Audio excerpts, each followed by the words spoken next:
জনাব আমির হামজা, দেখেন আজকে আপনার মাকে অপমান করেছে, আপনি আজকে কষ্ট পাচ্ছেন।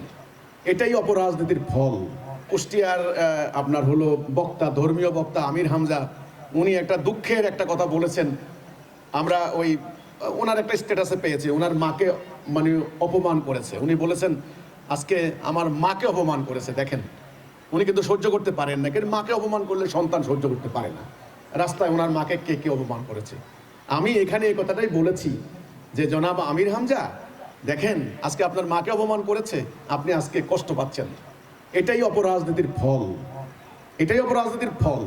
আমাদের হাজার হাজার নারী আল্লাহর রাস্তায় কাজ করেছে, তাদেরকে অপমান করেছে, মার দিয়েছে, জেলে দিয়েছে, মিথ্যাচার করেছে, আহত করেছে, রক্তাক্ত করেছে। আমরা আল্লাহর কাছে বিচার দিয়েছি, আমরা কিন্তু দুনিয়ার কারো কাছে বলতে পারি নাই। আর আপনারা এই অন্যায়ের কোনো বিরুদ্ধে কোনো কথা বলেননি। আমরা বলেছি একটা অন্যায় হাজার অন্যায়ের জন্ম দিবে, একটা মিথ্যা হাজার মিথ্যার জন্ম দিবে। কাজেই আজকে আমির হামজার মাকে অপমান করেছে।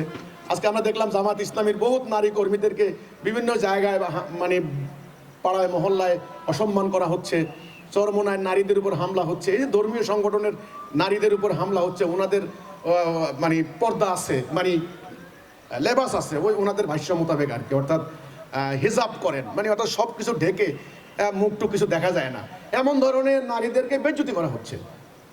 আমরা বলেছি এটা হবে।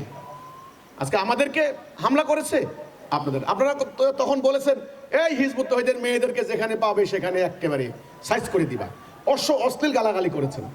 এই জন্যে ভাই আজকে এখন আপনারা কষ্ট পাচ্ছেন। কষ্ট পাওয়ারই কথা, আমিও কষ্ট পাচ্ছি, কিন্তু এই সিস্টেম থেকে বেরিয়ে আসতে হবে।